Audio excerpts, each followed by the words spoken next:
احنا بندخل باسمائنا. بص يا احمد عبد اللطيف، طول عمري يقول ايه على قناتي صغيره والحكايه والروايه والكلام ده، فايه لقيته مره وانا قاعد اقول عليه الديوس، فلقيته طالبني ايه، طالب لي المداخله، قلت له يا ديوس جاي ليه عندي؟ ورحت رده، راح قال لي فتحي الواد محمد عبد الملك القهواجي، رحت انا منزل له حته من مجلس الشعب كده، وانا شرف ليا اكون قهواجي. القهواجيه كلهم اي مهنه شريفه، حتى دول عارفين لهم مهنه، انما انت تقول لي يعني ايه يا جدعان مستشار خدمات فنيه؟ يعني ايه مستشار خدمات فنيه؟ انا عايز ارد على الحته ديت. الله عايز اقول عليك. بس حاجه على الحته دي يا جماعه، بصوا يا جماعه، دايما الشخص الوضيع او الناقص بيحاول يقلل، فربنا يهديهم ويشفيهم، والله ربنا يشفيهم. عارف يا جونيور، هقول لك حاجه، مش هو امبارح عمل مبادره لوقف التراشق؟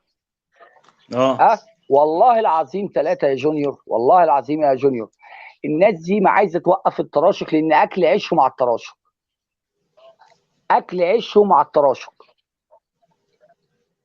يعني اكل عيش، هم عايزين يطلعوا يشموا في ده. والله انا بقالي 3 4 ايام ما بجيبش سيرته على فكره، بس انا صعب عليا عبد الكريم واخ السنجد بينا، ما ينفعش ما نقفش جنبه. صعب عليا بجد عبد الكريم على منصه ابو بلال الصعيدي اتبهدل. طب ليه انت اخوك كان عنده في بيته بيقابل الناس في السعوديه وبيرحب باي مصري في السعوديه، فما نرحبش بيه يا اخي؟ ده حتى لو غلطان ما ينفعش بقول لك يا استاذ محمد، في واحد اسمه عبد الحميد الحابي دخله. كان عايز يطلع عبد الحميد، بس انا بصراحه ما اعرفش، ما طلعتوش. دخله فهو كان عايز يطلع، بس انا بصراحه لان عبد الحميد لسانه طويل وداني ما حدش بلغني. انا بدي والله. بص اقول لك حاجه يا جونيور، انت لو معانا من اول والله تاني، عبد الحميد الحربي ده متلون بطريقه فظيعه قوي يا جماعه، والله العظيم متلون بطريقه فظيعه، بني ادم فاضي.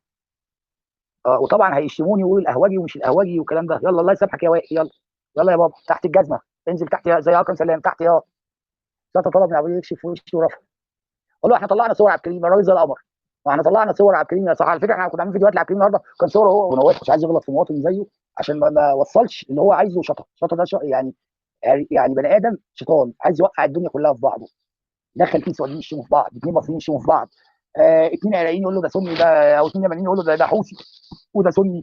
بيحاول، بص والله العظيم شيطان، والله بني ادم اعوذ بالله، اطيق اشوف شيطان بجد. يعني انا عايز اعرف اخرتك ايه ده؟ ايه الحقد اللي انت بتكره البشريه؟